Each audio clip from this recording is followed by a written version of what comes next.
لله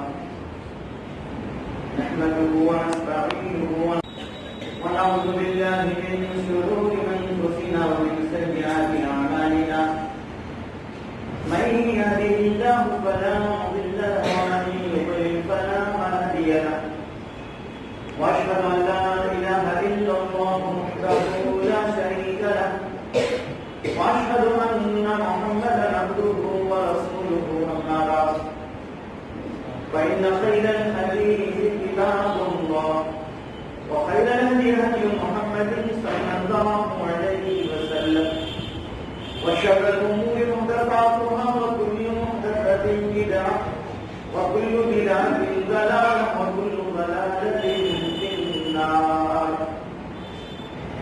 فقد قال الله تعالى في القرآن المجيد: أعوذ بالله من الشيطان الرجيم بسم الله الرحمن الرحيم إن عدة الشهور عند الله 12 شهرا في كتاب الله يوم خلق السماوات والأرض منها أربعة حرم ذلك الدين القيم فلا تظلموا فيهن أنفسكم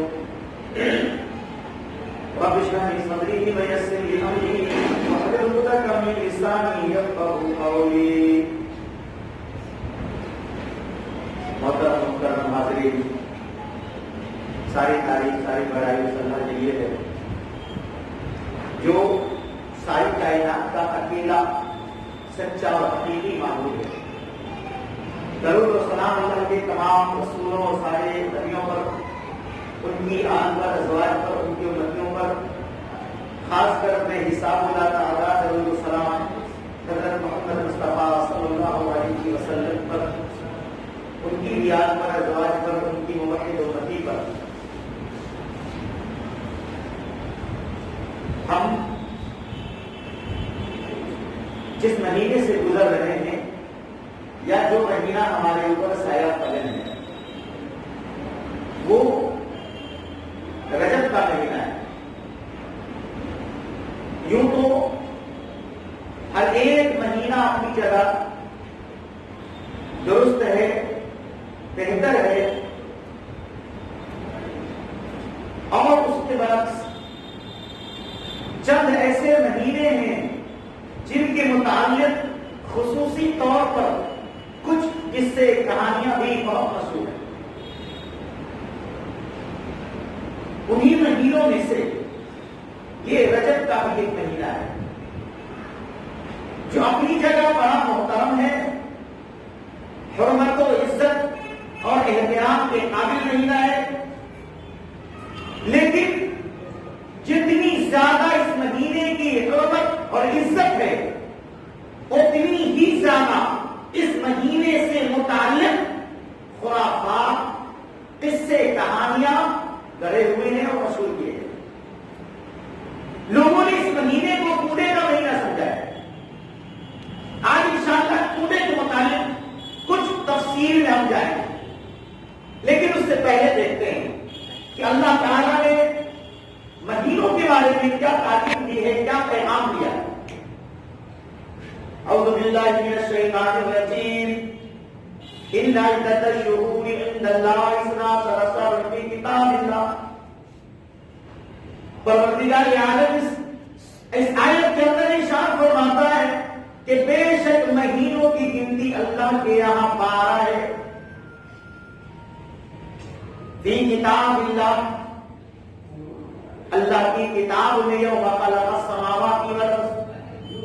یہ مہینے کی گنتی جو 12 ہے وہ اسی زمانے سے، انہی دنوں سے جن دنوں میں اللہ بیت اللہ شریف نے زمین و آسمان کو پیدا کیا. منہا اربعۃ حرم، ان 12 مہینوں میں سے 4 مہینے حرمت کے، عزت کے، احترام کے مہینے. ذالک الدین القیم، رب العالمین نصیحت فرماتا ہے کہ یہی مضبوط دین ہے، یہی ٹھوس دین ہے.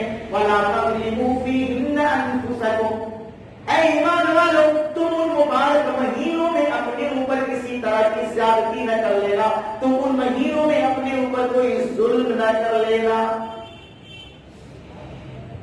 مہینے کی گنتی اللہ کے یہاں 12 ہے اور یہ جب سے زمین اور آسمان بنائے گئے، اللہ نے فرمایا کہ یہی مضبوط دین ہے۔ ان مہینوں میں یا حرمت والے مہینوں میں اپنے اوپر کوئی ظلم نہ کرنا۔ یہ بات کیوں فرمائی کہ اپنے اوپر کوئی ظلم نہ کرنا؟ اس لیے فرمائی کہ یہ جو حرمت والے مہینے ہیں دوسرے مہینوں کے مقابلے میں یہ عزت والے احترام والے مہینے، ان مہینوں میں ہم غلطیوں سے، لغزشوں سے، خطاؤں سے، گناہوں سے زیادہ توبہ کریں، غلط راستے پر چلنے بہکنے سے بچیں، ہدایت کو زیادہ سے زیادہ قبول کریں، زیادہ سے زیادہ قرآن و سنت پہ عمل کرنے کی کوشش کریں۔ یہ حرمت والا مہینہ ہے، اور اگر کوئی ایسا نہیں کرتا،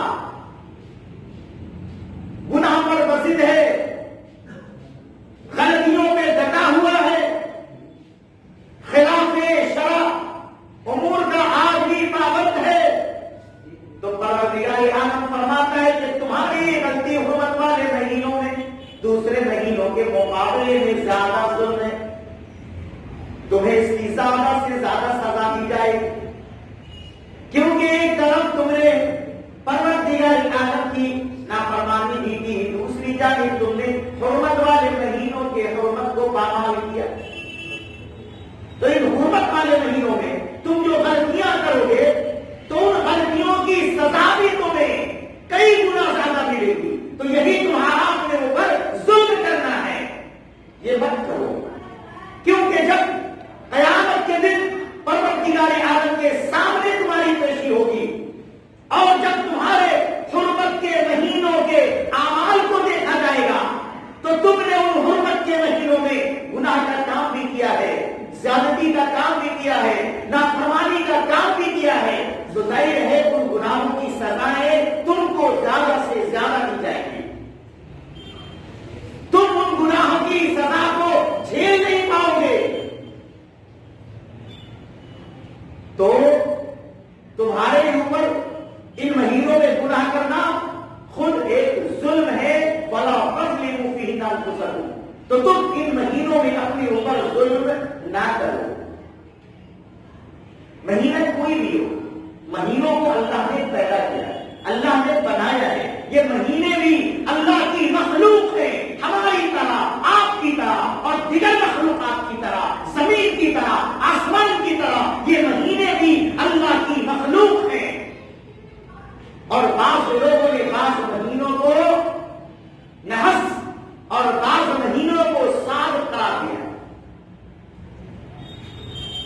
مہینوں کے اندر بھی نحوست مشہور کر دیا، حالانکہ کوئی بھی مہینہ منحوس نہیں ہے، جیسے محرم کے بارے میں، سفر کے بارے میں عام طور سے مشہور ہے کہ ان مہینوں میں نحوست ہے، تو چند مہینوں کو آپ نے نحوست والا بنا دیا، اور جو چند مہینے بچے اس میں قصہ کہانیاں جو لیا، تو بچتا کیا ہے اسلام میں، بچتا کیا ہے شریعت میں، کیا لے کر کے جائیں گے قیامت کے لیے؟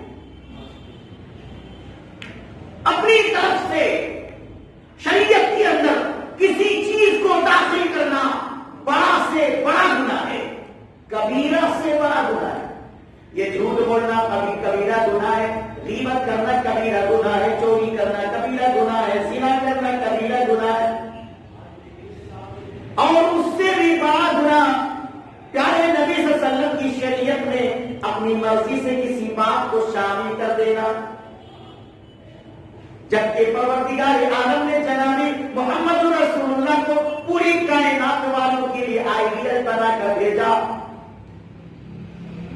نمونہ بنا کر کے بھیجا، پروردگار عالم نے جناب محمد رسول اللہ کو نمونہ بنایا، پوری کائنات والوں کے لیے نمونہ بنایا، اسی لیے بنایا کہ تم جو کام کرو انہی کے مطابق کرو، ان کے طریقے سے ذرا بھی ہٹنا پروردگار عالم کو پسند نہیں ہے۔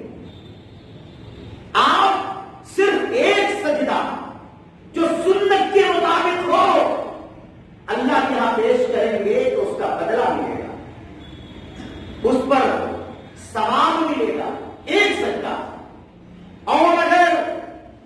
پوری رات کی تہجد پیارے نبی کی سنت کے مطابق نہ ہو تو اس پر کوئی ثواب نہیں بلکہ عذاب ملے گا.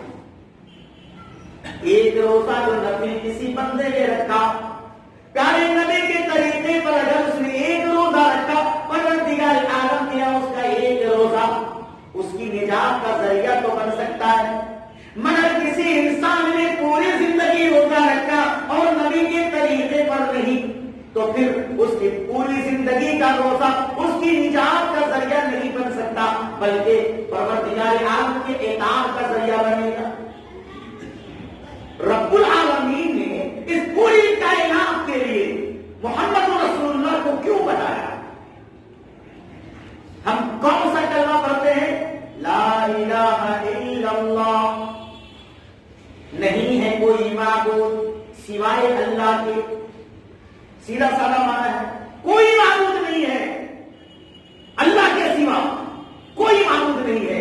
مطلب یہ ہے کہ جب کوئی معبود نہیں ہے اللہ کے سوا، اللہ ہی اکیلا معبود ہے، تو ہر طرح کی عبادت اللہ ہی کے لیے ہونی چاہیے. ہر طرح کی عبادت، وہ چھوٹی عبادت ہو بڑی عبادت ہو، ساری عبادت اللہ کے لیے ہونی چاہیے.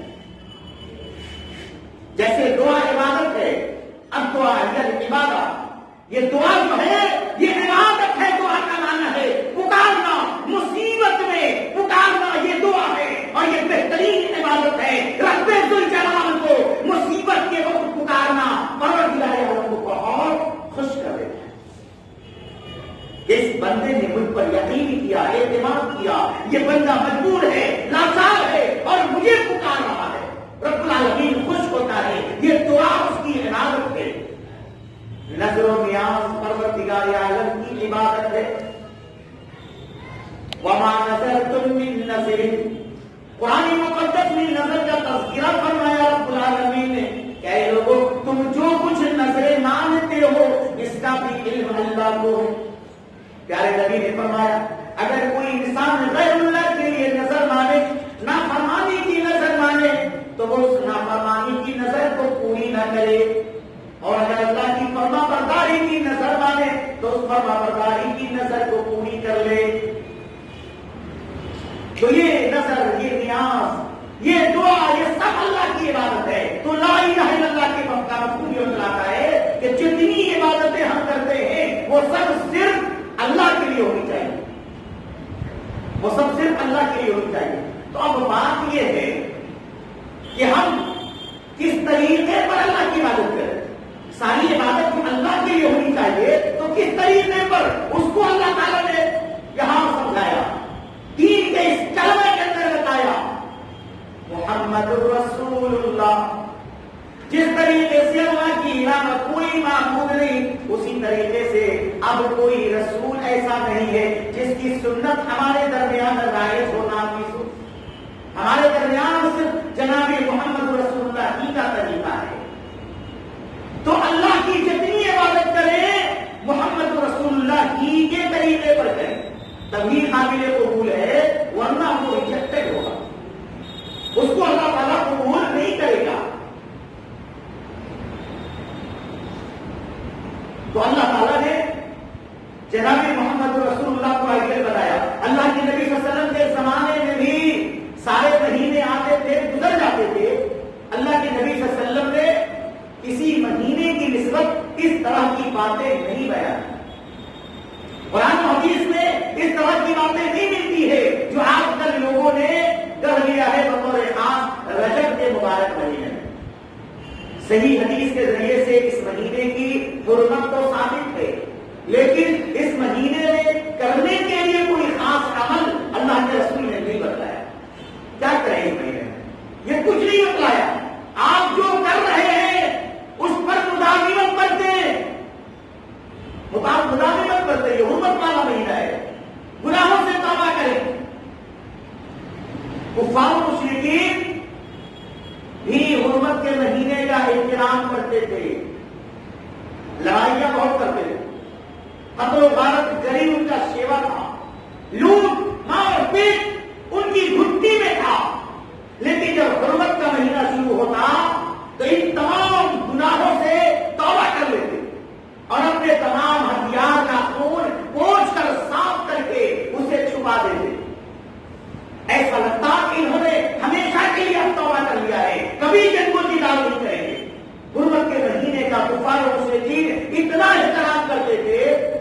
اور ہم مسلمان ہیں. ہمارے یہاں رجب میں بھی لڑائیاں ہوتی ہیں, گالی گلوچ ہوتے ہیں, مار پیٹ ہوتے ہیں, سماکاریاں ہوتی ہیں, بدکاریاں ہوتی ہیں, گناہوں کے کام ہوتے ہیں, شکوے شکایت ہوتے ہیں, کیس مقدمات ہوتے ہیں. یہ سب رجب کے مہینے میں ہوتے ہیں کہ کفار مشرکین نہیں کرتے تھے, احترام کرتے تھے رجب کے مہینے کا, کیونکہ یہ حرمت والا مہینہ ہے اور اس مہینے کو حرمت اللہ نے بخشی ہے. اور ہم ان طرح کے جرائم کا ارتکاب کر کے اس مہینے کی حرمت کو ہم پامال کرتے ہیں. اور اس مہینے میں ایک کہانی گڑھ کے مشہور کر دیا ہے. وہ کہانی ہے لکڑہارے کی کہانی. یہ سامندر قصہ ہے اور وہ بھی کس تاریخ کو, رجب کی 22 تاریخ کو. کیا ہوا ہے رجب کی 22 تاریخ کو, یہ تو جاننے کی کوشش کریں. کون سا وہ تاریخی دن ہے, کیا ہوا ہے, کون سا واقعہ رونما ہوا ہے, کس کی پیدائش ہوئی ہے, کس کی وفات ہوئی ہے, کیا ہوا ہے. جب آپ تاریخ کے پنوں کو پلٹیں گے تو سوائے ایک واقعہ کے اور کوئی تاریخ نہیں ملتی ہے. رجب کی 22 تاریخ حضرت امیر معاویہ رضی اللہ تعالیٰ عنہ کی وفات کی تاریخ ہے. اور امیر معاویہ کے خلاف پروپیگنڈا کرنے والے اہل کشاف جو جہنمی ہیں, جن کو ہم شیعہ کہتے ہیں, یہ حضرت امیر معاویہ کے خلاف ہے. تو 22 رجب کو جو جعفر صادق علیہ الرحمہ کے نام کے کنڈے بھرے جاتے ہیں, اس 22 تاریخ سے امام جعفر صادق کا کوئی تعلق نہیں ہے سوائے اس کے کہ حضرت امیر معاویہ کی وفات ہوئی ہے. تو اس کنڈا بھرنے کے پیچھے دراصل حضرت امیر معاویہ رضی اللہ تعالیٰ عنہ کی وفات پر جشن منانا مقصود ہے, خوشی منانا مقصود ہے. وہ ایسے جلیل قدر صحابی کہ جو غزوہ بدر میں شریک ہو کر پروردگار عالم کے مغفرت کا سامان پا گئے, جن کے بارے میں رب العالمین نے فرمایا اے بدری صحابیوں سنو, تمہیں آج سے اجازت ہے, تمہیں چھوٹ دی جاتی ہے, تم اس روئے زمین پر اپنی مرضی سے جو کرنا چاہتے ہو کرو. آج سے تمہارا ایمان ختم نہیں ہوگا, تمہارے نام اعمال میں کوئی گناہ نہیں لکھا جائے گا. وہ امیر معاویہ رضی اللہ تعالیٰ عنہ جنہوں نے ملک شام کو فتح کیا, افریقہ کو فتح کیا, آج 22 رجب کے مہینے میں جب ان کا انتقال ہوتا ہے تو یہ اہل کشاف 22 رجب کو کنڈا بھرنے کی رسم شروع کرتے. یہ شیعہ تو کرتے ہی ہیں, اس سنیوں میں یہ رسم کہاں سے آ گئی, سنی حضرات میں یہ رسم کہاں سے آ گئی. ہمیں تو اس کے خلاف چلنا تھا, ہم ہی کنڈا بھرتے ہیں. اور یہ کنڈا عربی کا لفظ نہیں ہے, یہ کنڈا ہندی اور اردو کا لفظ ہے. ہندوستان میں کنڈا بولا جاتا ہے. کنڈا کا مطلب وہ برتن جس میں آٹا گوندھا جاتا ہے. اگر اس کو عربی زبان میں لے جائے تو کنڈا کا عربی معجن ہوگا. معجن آٹا گوندھنے کا برتن. اب بتائیے کہ معنی کیا ہے آٹا گوندھنے کا برتن, اور کرتب کیا ہے, کارنامہ کیا ہے, ذرا غور کیجیے. کوئی ساز باز نہیں ہے, کوئی مناسبت نہیں ہے. کنڈا بھرنے کی رسم کو اس کنڈے سے کام کچھ ہے اور نام کچھ ہے. تو ہمارا کوئی بھی کام اللہ تعالیٰ کو پیارا محبوب اسی وقت ہوگا جب ہم کوئی کام اللہ کے رسول صلی اللہ علیہ وسلم کے طریقے پر انجام دیں گے. اور خود اللہ کے نبی صلی اللہ علیہ وسلم نے اعلان فرما دیا کہ میری امت کا کوئی فرد ایسا کوئی کام کرے جس پر میرا فرمان ثابت نہ آتا ہو تو وہ رد ہے, مردود ہے وہ کام.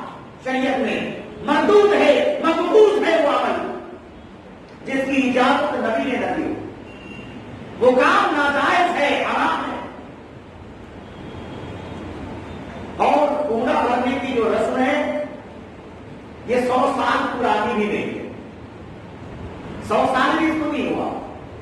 کوڑا بھرنے کی رسم کی ایجاد کہاں ہوئی؟ ہندوستان میں، ہندوستان میں بھی کہاں؟ لکھنؤ میں۔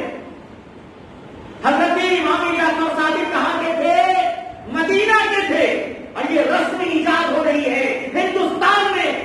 حیرت کی بات، حضرت امام جعفر صادق 1400 سال پہلے کے بعد، اور یہ رسم ایجاد ہو رہی ہے 1400 سال 1300 سال کے بعد۔ حیرت کی بات، اس رسم کو تو مدینہ میں ایجاد ہونا ہے۔ اگر یہ رسم صحیح ہوتی تو اس کی ایجاد مدینے میں ہوتی، مگر مدینہ کے لوگ آج تک کوڑا نہیں جانتے، جانتے ہیں کہاں کے لوگ؟ ہندوستان کے۔ اس کا مطلب یہ ہے کہ یہ رسم ہندوستانی ہے، انڈین رسم ہے، اس کا شریعت سے، نبی کی سنت سے اور مدینے سے کوئی نسبت نہیں ہے، یہ عمل مردود ہے،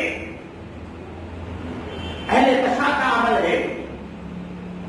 حضرت امیر معاویہ رضی اللہ تعالیٰ عنہ کی دشمنی ظاہر کی جاتی ہے، ان کی وفات پر اس طرح سے جشن منایا جاتا ہے،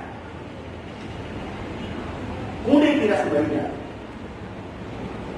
اور بہانہ کیا ہے؟ فضیلت کیا ہے؟ کہ جو آدمی جعفر صادق رضی اللہ عنہ کے نام کے کوڑے بھرے گا وہ فوراً مالدار ہو جائے۔ اگر یہی بات ہے تو اتنے زمانے سے لوگ کوڑے بھرتے چلے آ رہے ہیں، کتنے لوگ مالدار ہو گئے، مگر ایک بات ہے مان لی گئی، یہ رکشہ چلانے والے، یہ ٹھیلا چلانے والے کوڑا بھرتے آئے، آج تک ٹھیلا چلا رہے، رکشہ ہی چلا رہے۔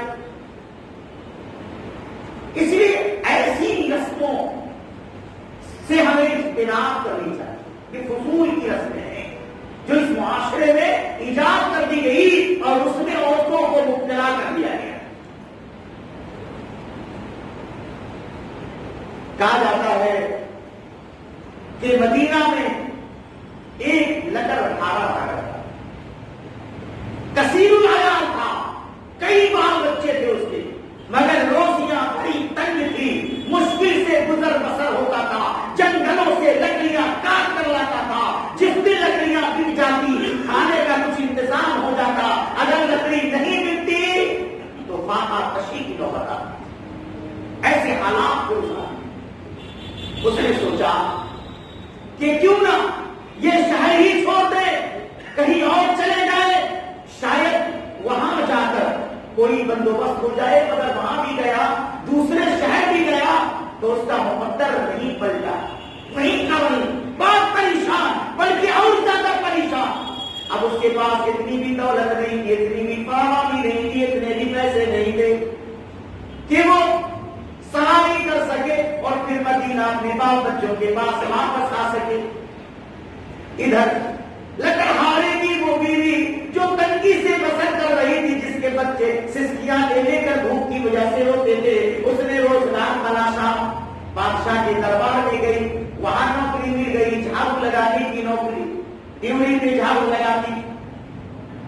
ایک روز لکڑہارے کی وہ بیوی جھاڑو لگا رہی تھی کہ وہیں پر حضرت امام جعفر صادق اپنے لاؤ لشکر کے ساتھ پہنچ گئے، رکے، عرض کیا، پوچھا آج کون سا دن ہے، کون سی تاریخ ہے؟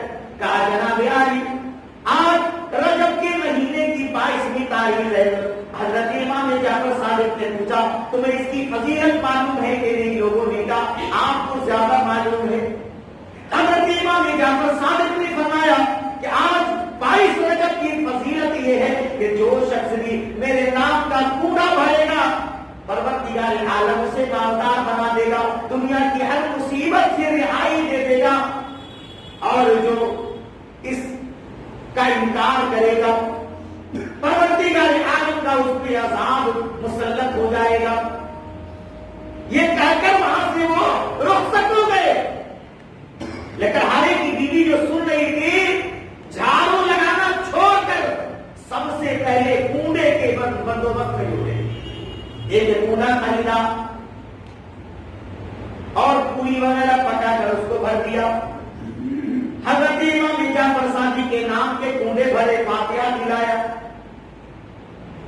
ادھر اس نے یہ کام کیا، ادھر اس کا شوہر کو لے کر ہارا جو دوسرے کسی دور شہر میں کاٹتا تھا، بیچتا تھا. اس دن وہ کسی درخت کے اوپر لکڑی کاٹنے کے لیے چڑھا، اتفاق سے اس کی کلہاڑی چھوٹ کر زمین پر گر گئی. اس کی کلہاڑی کے گرنے کے بعد زمین سے ایسی آواز پیدا ہوئی جیسے کہ وہ زمین اندر سے خالی ہو، کھوکھلی زمین ہے. ایسی آواز پیدا ہوئی، لکڑہارا نیچے اترا اور زمین ہی کو کھودنا شروع کر دیا. اتفاق سے زمین کے اندر بہت سارے خزانے چھپے ہوئے، پورا خزانہ اس کو ہاتھ لگ گیا. ادھر پورا بنا، ادھر پورا خزانہ ہاتھ لگ گیا. اس سے نوکر خریدے، جانور خریدے. اچانک اتنا مالدار ہو گیا کہ پوری دولت لے کر اب وہ مدینہ روانہ ہو رہا ہے. مدینہ پہنچنے کے بعد اس نے بادشاہ کے بالمقابل، یعنی بادشاہ کے محل کے مقابلے میں جو خالی زمین تھی اس پر اسی جیسی بلڈنگ بنائی، اسی جیسا محل تعمیر کیا. اور بادشاہ کے دربار میں ایک وزیر تھا، وزیر کی بیوی تھی. وزیر کی بیوی کو تک پتا نہیں تھا کہ کوئی محل کی سازش تیار ہوا ہے. وہ جب ایک مرتبہ چھت پہ چڑھی، اس کی نظر محل پہ پڑی. پوچھا کس کا محل ہے؟ تو کسی عورت نے بتلایا یہ وہی لکڑہارے کا محل ہے جو کبھی لکڑیاں کاٹتا تھا، اللہ نے اسے مالدار کر دیا ہے. کہا کیسے؟ کہا کہ اس کی بیوی سے پوچھنا ہوگا. کہا کہ بلا لا. لکڑہارے کی بیوی کو بلا کر لایا گیا. لکڑہارے کی بیوی نے سارا واقعہ سنایا. تو وزیر کی بیوی نے کہا کہ بھائی یہ تو ماننے والی بات نہیں ہے. بلا اس کوڑا بھرنے سے آدمی اچانک اتنا مالدار کیسے ہو جائے گا؟ زمین سے آسمان پر کیسے پہنچ جائے گا؟ ہو سکتا ہے تمہارے شوہر نے رہزنی کی ہو، لوٹ پاٹ مچایا ہو اور یہ دولت کسی کی چھین کر لے آیا. وزیر کی بیوی نے اس کوڑا بھرنے کی عقیدے کے خلاف کام کیا، نہیں مانا تو اب اس پر مصیبت سے شروع ہو گئی. کیا مصیبت شروع ہوئی؟ وہ جو وزیر تھا دربار کا، بادشاہ کا بڑا وزیر مانا جاتا تھا، بڑا وزیر تھا، لیکن ایک جو چھوٹا وزیر تھا وہ اس کے پیچھے لگا رہتا تھا. اس دن جا کر بادشاہ سے شکایت کی کہ حضور اس نے بہت زیادہ گھمنڈ کیا ہے، تحقیقات کیجیے. چنانچہ بادشاہ نے تحقیقات کے آرڈر دیے. جب تحقیقات کی گئی تو لاکھوں روپے کے غبن ثابت ہو گئے. اس وزیر کو، وزیر کی بیوی کو وہاں سے نکال دیا، ساری دولت چھین لی جو اس نے کمایا تھا، خالی ہاتھ روانہ کر دیا. یہ بیچارے میاں بیوی وہاں سے روانہ ہو گئے اور چلتے رہے. راستے میں اس وزیر کے جیب میں کوئی کوڑی، کوئی پیسہ نہیں تھا. بیوی نے تلاشا تو جیب کے اندر 2-3 سکے پڑے تھے. راستے میں خربوزہ بھی رہا. سوچا کہ چلو اس کا خربوزہ ہی خرید کر رومال میں رکھ لیتے، کہیں بھوک لگے گی تو اسی سے اپنی بھوک مٹا لیں گے. رومال میں خربوزہ باندھ لیا، لے کے چلے. ادھر بادشاہ کا بیٹا شکار کے لیے پہنچا ہوا تھا اور شام تک نہیں لوٹا تو تشویش بڑھی. پھر وہی چھوٹا وزیر بادشاہ کے پاس پہنچا. کہا کہ حضور نہیں معلوم ہے آپ کے صاحبزادے جس راستے میں شکار کے لیے گئے تھے، آپ نے جس وزیر کو نکالا تھا وہ بھی اسی راستے بھاگا ہے، ہو سکتا ہے اسی نے کچھ کر دیا. بادشاہ کو اور غصہ آیا، لاؤ لشکر کو پیچھے دوڑایا کہ جہاں بھی ہے پکڑ کے لاؤ. پکڑ کے لایا گیا. کہا کرے یہ مچھلی میں کیا ہے؟ کہا حضور دیکھ لیجیے خربوزہ ہے. جب مچھلی کھولی گئی تو خربوزہ نہیں، بادشاہ کے بیٹے کا سر تھا. بادشاہ کے بیٹے کا اس میں سر بنا ہوا تھا، خون سے لطف. اب تو غصہ اور آسمان پہ چڑھا آتا ہے. کہا کہ جاؤ ان دونوں کو جیل میں بند کرو اور کل صبح پھانسی دے دینا. گونگے کو نہیں مانا. یہ عذاب، یہ عذاب کا شکار ہو گئے دونوں اور جیل میں بند کر دیا گیا. وہ بیچارہ وزیر اپنی بیوی سے آنسو بہا کر پوچھتا ہے نہ جانے ہم دونوں سے کون سی غلطی ہو گئی کہ پروردگار عالم اتنا ناراض ہو گیا. کہاں تک ہم اسی دربار شاہی میں وزیر مقرر تھے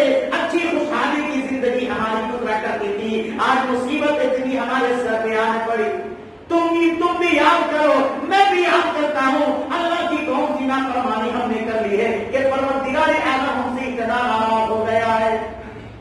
بیوی کہتی ہے کہ جہاں تک مجھے لگتا ہے کہ ہم سے کوئی ناشکری اور کوئی گناہ کا کام سرزد نہیں ہوا ہے سوائے ایک کام۔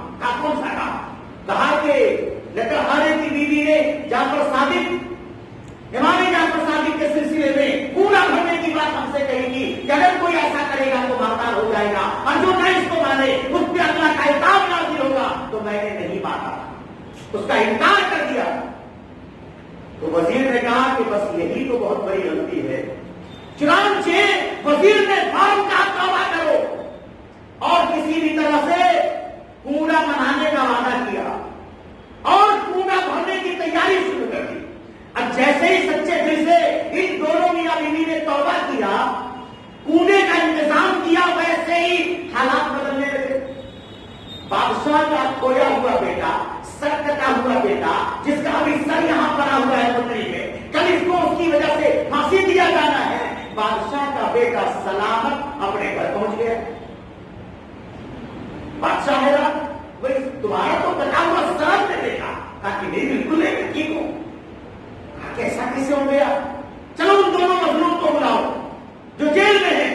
لایا گیا، پھر وہ کوٹری ان کے سامنے کھولی گئی تو اس گٹھری میں واقعی خربوزہ یہ قصہ واقعہ نہیں ہے، یہ گڑا ہوا من گھڑت قصہ ہے، من گھڑت کہانی ہے۔ حضرت امام جعفر صادق کے کنویں کو اگر کوئی نہ مانے تو ترنت اللہ کا عذاب آ جاتا ہے۔ میرے مسلمان بھائیوں، قرآن مقدس میں 82 جگہوں پہ اللہ نے فرمایا اقیموا الصلاۃ وآتوا الزکاۃ، اے ایمان والو نماز قائم کرو، زکات دو۔ اگر کوئی مسلمان نماز چھوڑ کے اپنے گھر میں پڑا ہے تو کوئی عذاب نہیں، زکات نہ دینے والے پر کوئی عذاب نہیں۔ سوچیے، اللہ کی نافرمانی کرنے والے ایش کر رہے ہیں، امام جعفر کی نافرمانی کرنے والے پر عذاب آ رہا ہے۔ یہ منگھڑت کہانی نہیں تو کیا ہے؟ ایسا کبھی ہو سکتا ہے؟ کسی بھی وجہ سے خربوزہ کسی کا کٹا ہوا سر بن جائے، اور پھر کسی عمل کی وجہ سے کٹا ہوا سر خربوزہ بن جائے، تو جادو بھی نہیں ایسا کر سکتا ہے، جادو سے بھی ایسا نہیں ہوتا ہے۔ یہ کیا تماشا ہے، کیا منگھڑت قصہ کہانی ہے؟ میرے مسلمان بھائیوں، یہ واقعہ منگھڑت ہے، یہ واقعہ منگھڑت ہے۔ اس واقعہ کے پیچھے حضرت ابی معاویہ رضی اللہ تعالیٰ عنہ کے خلاف اپنے دین کا غبار نکالنا چاہتے ہیں، ان سے اپنی دشمنی ظاہر کر رہے ہیں، وہ خوشیاں منا رہے ہیں۔ ہمیں سمجھنا ہوگا ہم تو اس کام کے مکلف ہیں جو کام خود ہمارے نبی حضرت محمد مصطفیٰ صلی اللہ علیہ وسلم نے کیا ہے۔ پیارے نبی صلی اللہ علیہ وسلم کی حدیث پر جائیے، کنویں کا کہیں ذکر نہیں ہے۔ ہم چار اماموں کو مانتے ہیں، ہمارے درمیان وہ 4 امام شہرت بھی رکھتے ہیں، مگر چاروں امام کے فقہ میں بھی کنویں کی رسم کا کہیں عطا پتہ نہیں ہے۔ میرے مسلمان بھائیوں، ہم جس شریعت کو مانتے ہیں اس شریعت کے بہت سارے علماء ہیں، ہم جس مسلک سے جڑے ہوئے ہیں اس مسلک کے ماننے والے بھی بڑے بڑے علماء کرام ہیں، مگر ان کی جانب سے کنویں پر کوئی تبصرہ نہیں، ان کی کتابوں میں کنویں کا کوئی ذکر نہیں۔ پھر یہ کنواں اتنا بڑا لباس کیسے بن گیا، اتنی خیر و برکت کا ذریعہ کیسے بن جائے گا؟ یہ باطل چیز ہے اور باطل عقیدہ ہے، اس سے ہمیں اور آپ کو بچنا ہوگا، ہمیں اور آپ کو بچنا ہوگا۔ اس لیے اللہ نے فرمایا ذالک الدین القیم فلا تظلموا فیہ انفسکم، اے لوگوں یہ جو حرمت والا مہینہ ہے یہی مقدس و مضبوط دین ہے، اس مہینے کے اندر کوئی ایسا کام نہ کرو کہ جس پر اللہ سخت سے سخت ناراض ہو جائے، جس عمل کی وجہ سے تمہیں زیادہ سے زیادہ سزا دی جائے، جس عمل کی وجہ سے تم جہنمی قرار پاؤ۔ بتاؤ، محمد رسول اللہ کا نام لیتے صبح و شام اللہ کے رسول سے عقیدت کا اظہار کرتے ہیں، مگر وہ کوڑا بھرتے ہیں جو کوڑا ہمارے نبی نے نہیں سکھایا، نبی کے چاہنے والے کسی شیخائی کسی صحابی نے نہیں سکھلایا، نبی کے چاہنے والے کسی امام نے نہیں بتایا، ہم وہ کوڑا بناتے ہیں، مگر قصے پہ عمل کرتے ہیں۔ اللہ بیت اللہ شریف ہم سے کتنا ناراض ہو رہا ہوگا، کتنا خفا ہو رہا ہوگا۔ یہ مبارک مہینہ ہے، ہمیں اس کی قدر کرنی چاہیے۔ گناہوں سے توبہ کرنا چاہیے، نہ کہ اور زیادہ گناہ کرنا چاہیے۔ پھر اس مہینے میں 27 رجب کا کی جب تاریخ آتی ہے تو ایک روزہ بھی رکھا جاتا ہے۔ روزہ رکھنا تو اچھی بات ہے، روزہ رکھنا تو اچھی بات ہے، مگر روزے کو روزے کی طریقے سے رکھیں گے نا۔ اللہ کے رسول نے فرمایا کہ جو آدمی رمضان کے روزے رکھے، پھر رمضان ختم ہونے کے بعد 6 روزے جس نے اور رکھ لیے، یعنی ششعیر کے روزے کل ملا کر 36 روزے ہوئے۔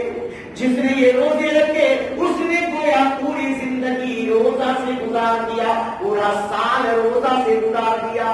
کیا مطلب ہوا؟ ایک روزے کا ثواب کتنا؟ 10 روزہ کے برابر۔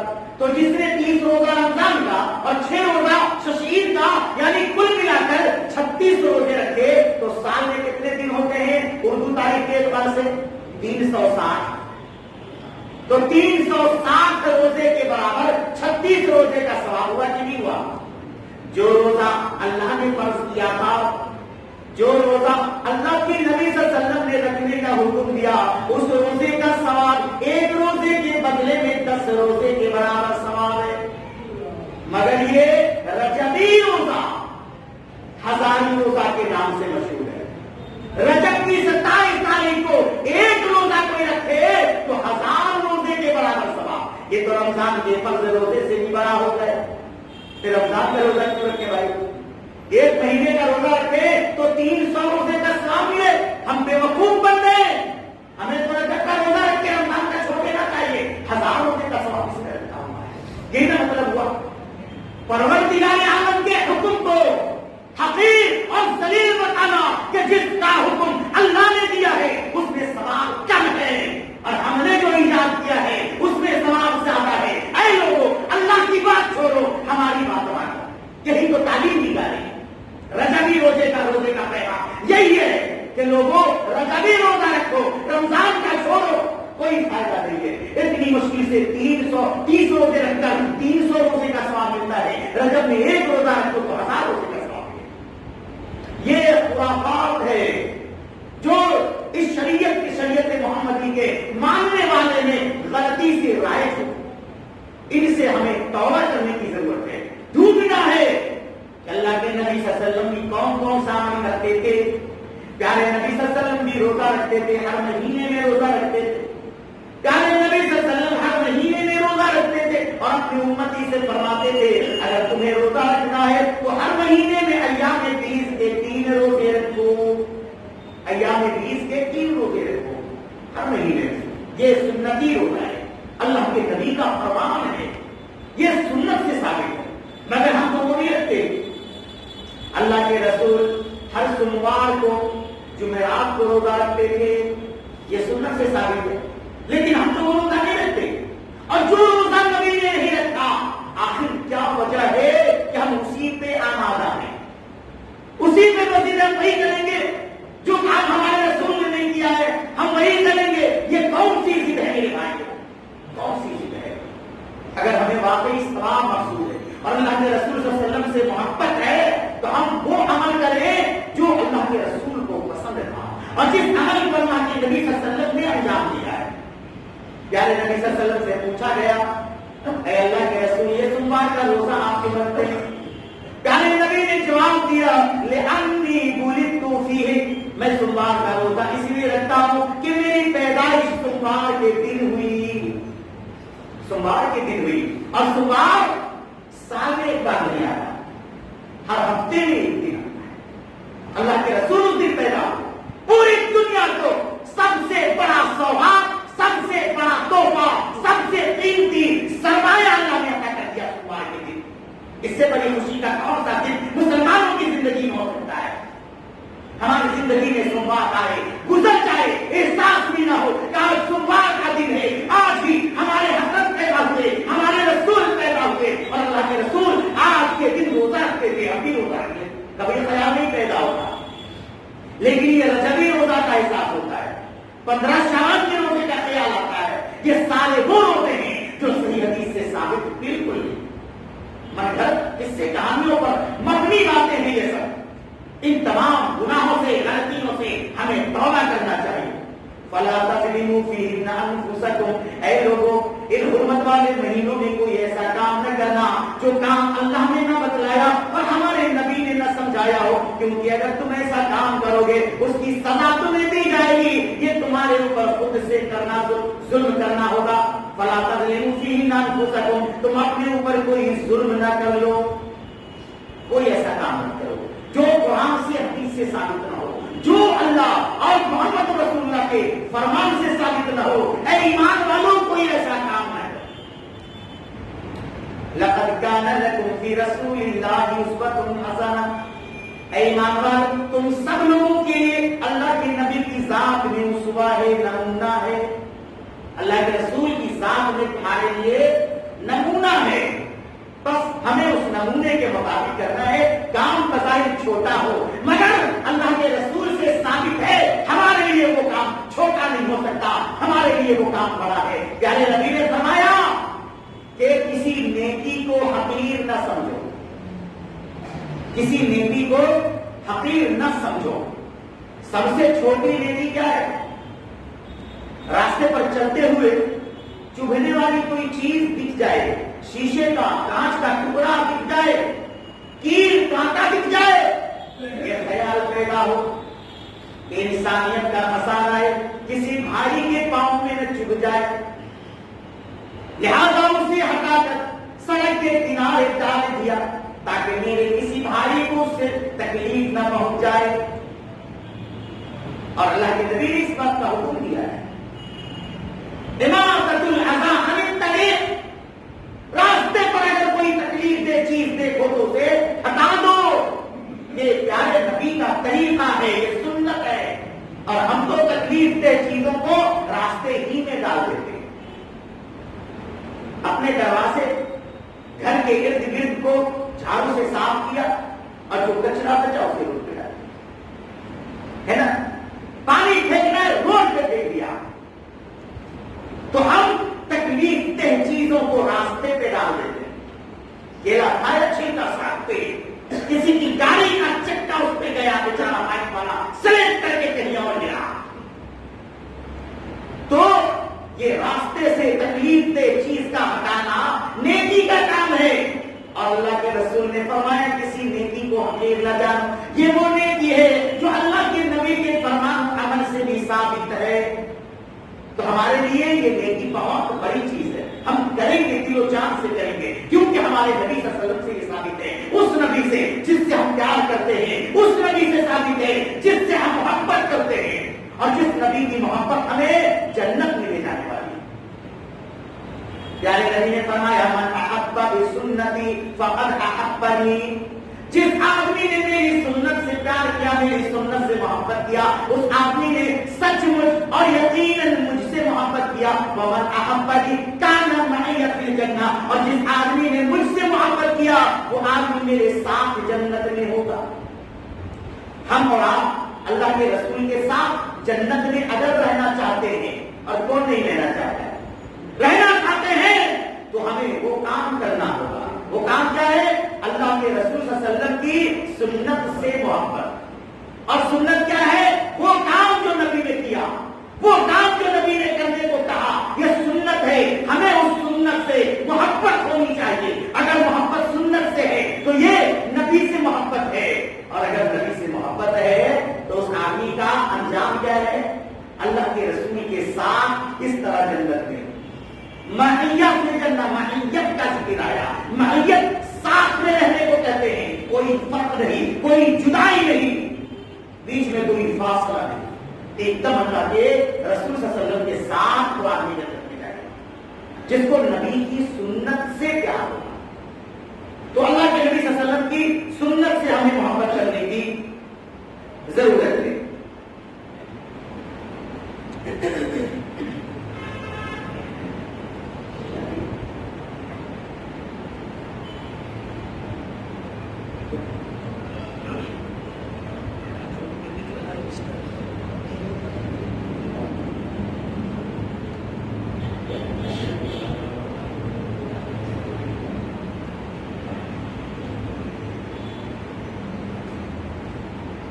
جنت میں جانے کے لیے اللہ کے رسول رسول کی سنت سے پیار ہونا چاہیے، یعنی جو کام اللہ کے رسول نے کیا ہمیں وہ کام پیارا اور محبوب ہونا چاہیے، بس ہم جنت میں چلے جائیں گے۔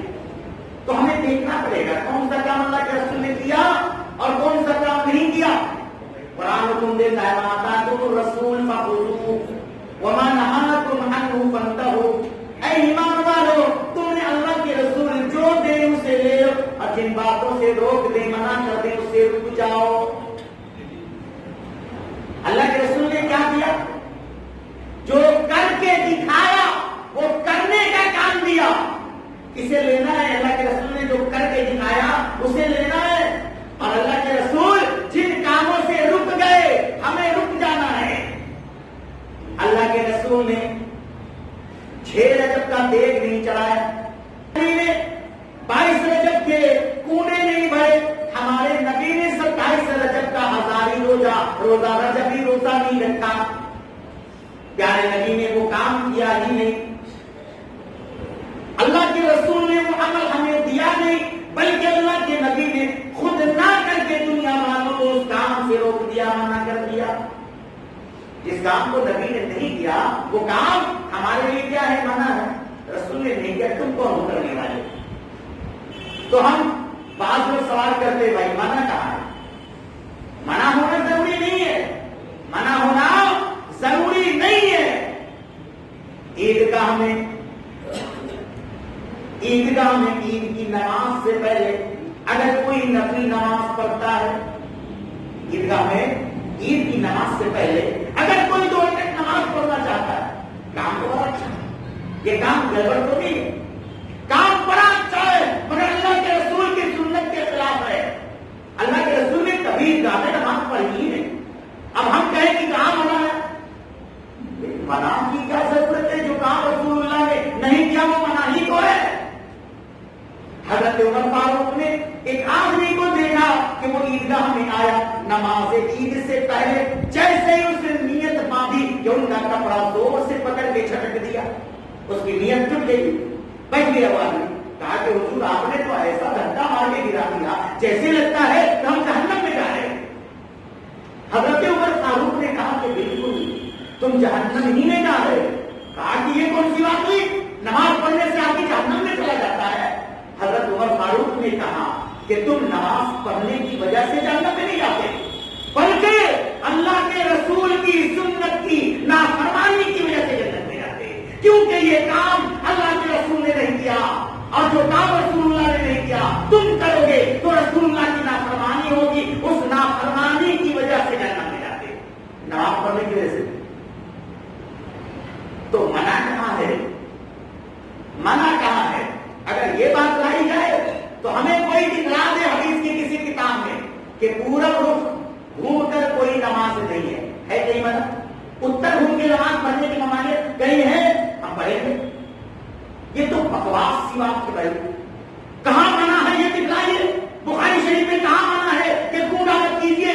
یہ تو فضول کی لائق بات، ایسے سوال تو میرے جاہل ہی کر سکتے ہیں۔ منع کہاں ہے دکھلائیے؟ منع تو بس ہو گیا، کام تو ہی ہے، ایک وہ جو نبی نے کیا، ایک وہ جو نبی نے نہیں کیا۔ جو کام رسول اللہ نے کیا وہ ہمارے لیے نجات کا ذریعہ ہے، اور جو کام جناب محمد رسول اللہ نے نہیں کیا وہ منع ہے۔ اللہ کے رسول کو اللہ تعالیٰ نے بھیجا ہی اس لیے تھا کہ امت کے لیے جو کام نجات کا ہے وہ سب کر کے دکھلا دو۔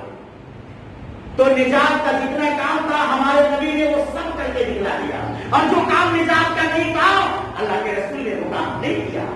اب ہم وہ کام کریں اور سمجھیں کہ اس میں ثواب ہے، اس میں نجات ہے، تو اسی کو بدعت کہا گیا ہے، اسی کو بدعت کہا گیا ہے۔ جب بدعت کہیے تو پھر بھڑکتے ہیں۔ وہی مولانا جو بدعت کے خلاف چیخ رہے تھے، کرسی پر بیٹھ کے تقریر کر رہے تھے، یہ کرسی نبی کے زمانے میں نہیں تھی، وہ تو خود بدعت کر رہے تھے۔ کرسی پر کیوں بیٹھے ہوئے تھے؟ ٹیبل سامنے میں کیوں؟ بوتل میں اللہ کے رسول نے کبھی پانی نہیں پیا، یہ بوتل بھی تو بدعت ہے۔ موبائل تھا مولانا کے پاس، موبائل اللہ کے رسول کے زمانے میں نہیں تھا، یہ بھی تو بدعت ہے۔ اس طریقے سے بیچارے ان پڑھ جاہل عوام کو بہلا کر بدعت پر اکساتے نہیں، کرو بدعت کوئی برا کام نہیں ہے، مولانا نے تو صاف کر دیا۔